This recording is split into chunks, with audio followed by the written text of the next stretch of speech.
Muito bem, vamos continuar nossa série de 4 pregações com o título Coração Frio.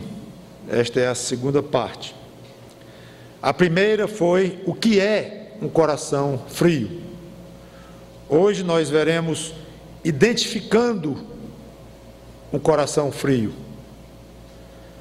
Depois a terceira, causas de um coração frio, e a última, esquentando o coração. Identificando um esfriamento ou um início de esfriamento, início de um processo de esfriamento, ou já desenvolvido, alguém que já está há um bom tempo longe de Deus e numa vida espiritual precária e não percebeu ou deixou para examinar isso amanhã e já há algum tempo está assim, seja como for, identificando uma situação que não está boa na vida espiritual. Eu vou dividir em 2 partes.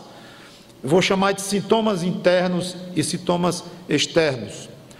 Sintomas, na realidade, todos são internos, porque o esfriamento vem de dentro, claro, então a rigor, todos internos, mas eu quero separar, chamando de externos, os que dão para notar, os que influenciam no comportamento, na atitude do crente. Por isso que estou chamando de externo, mas na realidade todos começam dentro do coração. Vamos anotar aqui 4 sintomas, existem muitos outros, internos de um esfriamento, mas eu tomei esses 4, eu achei bem significativos, e a abordagem dessas pregações é um ângulo bem prático, incluindo, como eu fiz na passada, explorando exemplos bíblicos. Vamos lá. Amargo com as suas circunstâncias. Você percebe que está enfrentando uma crise, ou já está há algum tempo assim, frio, espiritualmente, quando você se percebe muito amargo. Não é você ser explosivo, o seu gênio, ou ver que o pneu furou e você fica chateado ali, depois aquilo passa. Não estou falando disso não estou dizendo também que é uma coisa boa, que é bom ser menos explosivo e se zangar menos com o pneu furado, mas quando eu falo aqui é de uma amargura mais forte, mais filosófica, que olha para a vida ao redor e acha ruim, e começa a se perceber assim, o alguém que lhe ama, que está ao seu redor, está apontando. Jonas andava muito amargo, eu não sei se era uma constante dele, ou se era uma frase. Vamos a Jonas capítulo 3, versículos 10 até o 9 do capítulo 4, profeta Jonas famoso, porque foi convocado para pregar para Nínive, aí foi para outro lado, e no navio, o navio enfrentou uma grande tempestade, jogaram Jonas no mar, foi engolido por um grande peixe, e depois foi posto em terra pelo próprio peixe, depois foi para Nínive, pregou para Nínive, Nínive se converteu, Deus se compadeceu de Nínive, que disse que ia ser subvertida e destruída em 40 dias, e Deus, quando viu a reação do povo, sensibilizou-se, e o nosso amigo Jonas, irritado com tudo, amargurado, não é nem amargurado, é amargo, é um pouco diferente isso. Jonas 3, versículo 10, e vou ler até o 9 do 4. Viu Deus o que fizeram, como se converteram do mau caminho, e Deus se arrependeu do mal que tinha dito lhes faria, e não o fez. Com isso, desgostou-se Jonas extremamente e ficou irado. Dá a impressão que nós lemos errado o texto, né? Que um profeta pregar a palavra de Deus, o povo se converte, Deus tinha ameaçado o povo com a conversão dele, e Deus não vai fazer mais o que disse que ia fazer. Aí o profeta se zanga profundamente e orou ao Senhor e disse: ah, Senhor, não foi isso que eu disse estando ainda na minha terra? Por isso me adiantei fugindo para Tarsis. Ele ainda explica porque fugiu depois de ter sido convocado para pregar em Nínive. Ele foi para o outro lado, ainda vai justificar. É um espetáculo, parece com a gente. Por isso me adiantei fugindo para Tarsis, pois eu sabia que tu és Deus clemente e misericordioso. Está reclamando, porque Deus é misericordioso. É um exemplo raro na Bíblia, esse Jonas. E tardio em irar-se, e grande em benignidade. Jonas dá uma aula sobre o caráter de Deus, e fala de 4 atributos maravilhosos de Deus, reclamando. E que te arrependes do mal. 5º, peço-te, pois, ó Senhor, tire minha vida, porque melhor é morrer do que viver. Isso aqui é uma amargura grossa. E disse o Senhor: é razoável esta tua ira?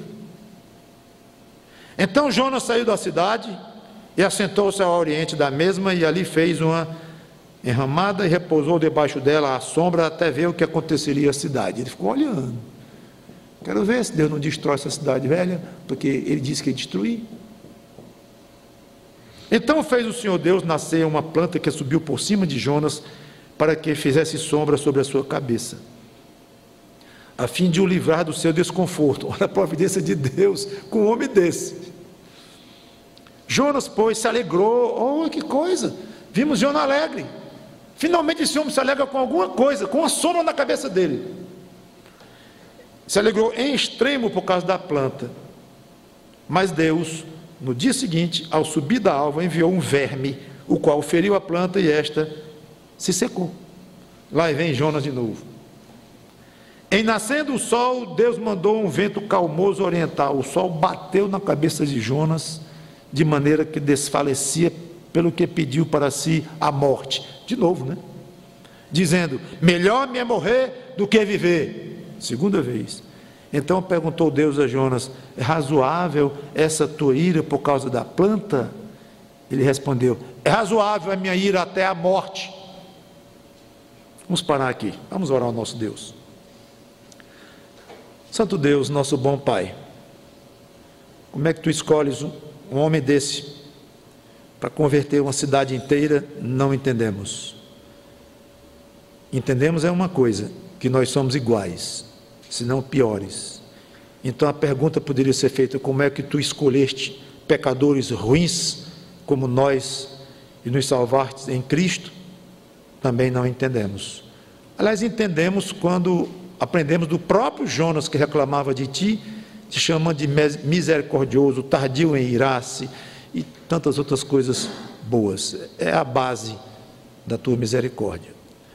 Então nos abençoa no que vamos falar aqui, nos ajuda a identificar um esfriamento, essa situação tão triste na vida de cada crente. Não tem quem não passe por uma situação desta, alguns de maneira mais rara, outros muito mais frequentemente, e alguns ainda praticamente continuamente são frios espiritualmente, mesmo salvos. É uma tristeza, mas nos ajuda então a ajudá-los. Em nome do Senhor Jesus Cristo, eu te peço e te agradeço. Amém.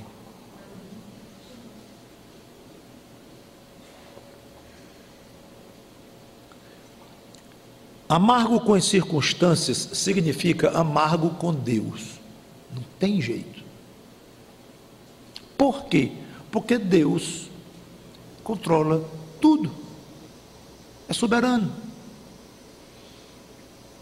Está com raiva de um pneu furado? Como eu dei um exemplo. Essa raiva vai refletir em Deus. Aquele pneu não furou sem a autorização, a autoridade, os caminhos de Deus. Então Jonas, você vê aqui, se irrita com tudo. Isso é amargura com tudo. Com a não destruição de Nínive após a conversão em massa, com a misericórdia de Deus e muitos outros atributos de Deus aplicados na prática sobre os ninivitas, com a morte da planta. Então Jonas estava espiritualmente gelado.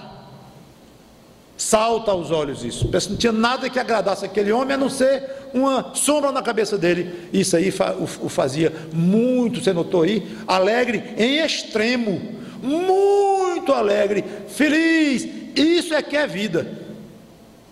Então você veja os padrões de Jonas.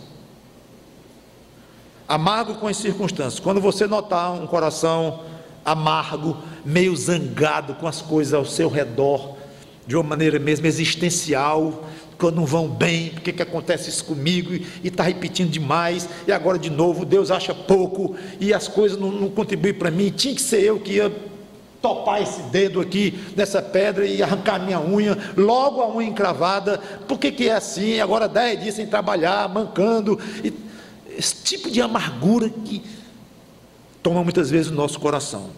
Cuidado, isso é sinal de vento frio chegando ao coração ou que já chegou. Segundo sintoma, decepcionado com Deus. Eu diria que esse é mais grave ainda. Na primeira, eu joguei a ênfase sobre as circunstâncias. Tudo bem, dizendo que as circunstâncias estão no controle de Deus, então acaba refletindo em Deus alguma amargura sua sobre as circunstâncias. Porém, há uma diferença. Há uma diferença. E, na realidade, Jonas aqui não chegou a acusar a Deus, chegou bem pertinho, mas estava irritado com tudo. Até com calor, ele queria morrer por causa de um calor. Nosso amigo Jó. É difícil falar de Jó e eu vou só tocar nele, porque é uma história complexa, passa por várias situações, um livro longo, e ainda tem aquela frase que em tudo isso Jó não pecou. Uns acham que Jó não pecou em nenhum processo da provação, que eu discordo radicalmente. Eu acho que Jó pecou sim, e gravemente. Ele não tinha pecado